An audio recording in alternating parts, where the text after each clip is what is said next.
النهاردة بقى أنا هاعمل معاكم صنف من أهم الأصناف، هنعمل الجلاش اللي باللحمة المفرومة على الطريقة العادية خالص من غير أي افتكاسات. دي أهم صنف عندنا، يعني مناسبة أو عزومة أو مش عايزة تطبخي، عايزين نعمل حاجة بسيطة وسهلة ومفيش حد اسمه ما بيحبوش. هعرفكم النهاردة الطريقة بتاعتي في عمل الجلاش بكل سهولة وبساطة، ازاي يطلع معاكم قرمش من بره وطري ومورق من جوه. بصوا بصوا شكله عامل ازاي. ما بياخدش معاكي بصي 10 دقايق. بصوا شكله، بصوا يعني من غير اي مجهود. بصوا طري خالص من جوه ومقرمش خالص من بره، يعني بص شكله عامل ازاي. حاجة كده في منتهى السهولة، مش لازم ان انت تعملي بقى مواعين وتتعبي نفسك وكده. بصوا الطعم تحفة، يعني حاجة مش مكلفة اصلا وغير كده مش هتاخد معاك اي مجهود. بصوا، وكمان يعني المفروض اصلا ما نقطعوش وهو سخن قوي. تعالى اقول لكم. بصوا هنا معايا نص كيلو، تغير معايا لون، ببتدي ان انا اقلبها علشان ايه انا عايزاها يعني تنزل كل اللي فيها. بصوا هنا بدأت تاخد معايا لون. طبعا انا بشرة بصلتين كبار. بصوا عايزة تعمليها في الكبة، عايزة تقطعيها، بس انا بفضل ان انت ايه يعني تبشريها كده علشان تدي طعم جميل في اللحم. بصوا لما تقطعيها قطع صغيرة هتبقى كمون، فلفل اسمر، شطة، وحسب الرغبة زي ما انت حابة، وملح طبعا، كزبرة طبعا. وما تنسيش رشة جوزة الطيب، دي في الاخر بتديها طعم تاني خالص. هنا طبعا عشان اللحمة كانت حاسة ان انا حاسة ان هي مفتتة معايا كده، فجبت الهراسة دي طبعا، وايه عشان تفضل ناعمة معاكي وتعرفي ان انت تحطها في الجلاش. بصوا هنا بديها تقليبتين كده، طبعا هي ما بتاخدش سوا اصلا على النار، هسيبها كده دقيقتين. بصوا خلاص. بصوا من هنا انا معايا لفة الجلاش دي، ويا ريت انا بص حطيتها على الصينية هنا وهحط عليها الكيس دي بحيث ان انا اخد منها تفضل طرية. وطبعا انا كنت مسيحة معلقتين، كل ورقة بين ورقة وورقة انا بحط ايه يعني ايه بعملها بالفرشة كده دهنة سمنة، اي حاجة عندك متاحة، سمنة، زبدة، زي ما انت حابة. بصوا لو خدتوا بالكم انا بحط من ناحية مثلا من هناك، بصوا هنا كده عشان اسويها، وبنزل بالطرف ده وبعدين انزل بالطرف التاني، واعمل العكس، يعني ادهنها سمنة وبعدين اعمل العكس بحيث ان الجوانب بتاعتها تكون بسوا بعضها. بصوا هنا تعملي كده طرف من الجنب والطرف التاني تنزليه كده، تدهني سمنة وتستمري على ده الوضع.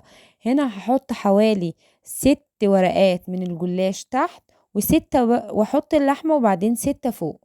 بصوا من هنا، شوف انا بعمل الورق ازاي بحيث الورق ما يبقاش طالع او ما يبقاش باين من الجوانب كده، يعني ايه يتلسع منك عن بقية الجلاش.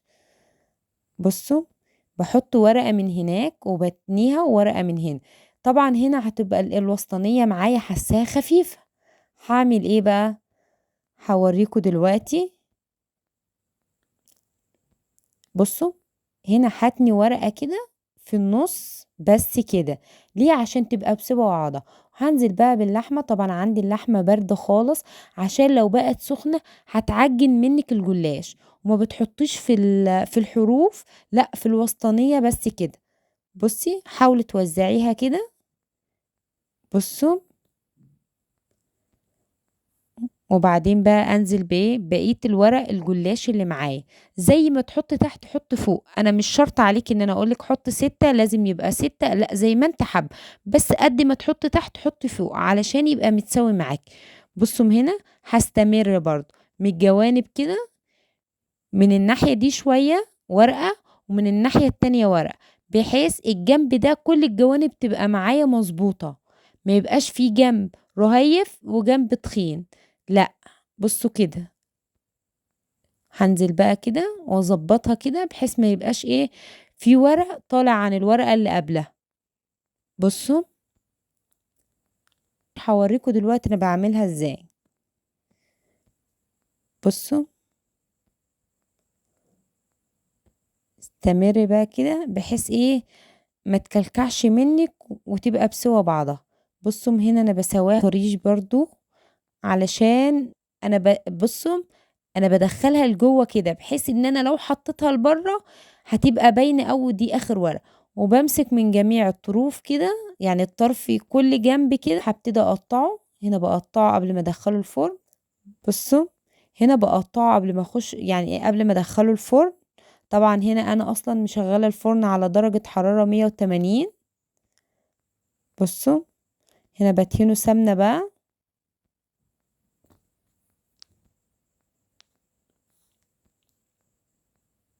طبعا انا مسخنه الفرن من قبلها. هنا بقى معايا شويه اللحمه دول والجلاش دول، اعمل بيهم ايه؟ هاتن الصينيه دي والفه كده ايه صوابع. هنا بفردها كلها وبوزع عليه السمنه كده بالفرشه كويس. بصوا هنا ايه هتني التلت واسيب التلتين كده واحط بقى اللحمه كده. فاهمين قصدي ازاي؟ يعني انا تنيت التلت عشان تبقى ايه وانت بتلف اللحمه تبقى سمكها كويس معاك. واحط كده في الصينيه دي. بصوا هعمل كمان واحده او اتنين قدامكم. بصوا هتني التلت كده واحط عليه اللحم وابتدي الف بقى كده. بصوا هنا انا مسرعه الفيديو طبعا عشان ما يعني ايه ما اطولش عليكم. بصوا من هنا هعمل دي كمان برضو سمن.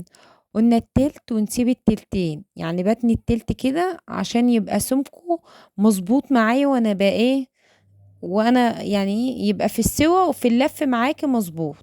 بصوا من هنا انا نقلته في الصينيه دي، قطعته كده كل واحده نصين كده. هدخلهم بقى الفرن وارجع لكم. بصوا طبعا هما في الفرن اصلا. هنا معايا بيضتين، هنزل بشوية لبن كده. لبن على فكرة مش شرط يكون سخن علشان البيضة ما تستويش معاكي. هنا هنزل بنص اللتر لبن كله. بصوا شوية فلفل اسمر، ما بحطش اكتر من كده. طبعا هنا هي كان بقالها 5 دقايق في الفرن. بصوا بطلعها كده وبعدين بشربها اللبن والبيض اللي انا عاملاه. بصوا بحيث يعني ايه تبقى مقرمشة معاكي. هو ده سر النهاية عامل ازاي. بصوا ولا الطعم تحفة. حاجة كده جميلة جدا مش مكلفة معاكي ومن غير اي مجهود. لو في نص ساعة تعمليها مش هتكملي كمان نص ساعة. الطعم تحفة. حاجة كده. بصي مفيش حد اسمه ما بيحبهاش، لا طفل او كبار، احنا ككبار. بصوا هنا طعم جميل جدا. بصوا ولا زودنا اي حاجة ولا عملنا اي حاجة، يعني اي افتكاسات. طبعا بصوا طري خالص من جوه ومقرمش وجميل جدا من بره. وهنا كده انا خلصت وصفة النهاردة. ولو عجبكم الفيديو ما تنسوش لايك وشيروا الكومنت الجميل بتاعكم. واللي لسه ما اشتركش في القناة يشترك. ويا رب تكون وصفة النهاردة عجبتكم.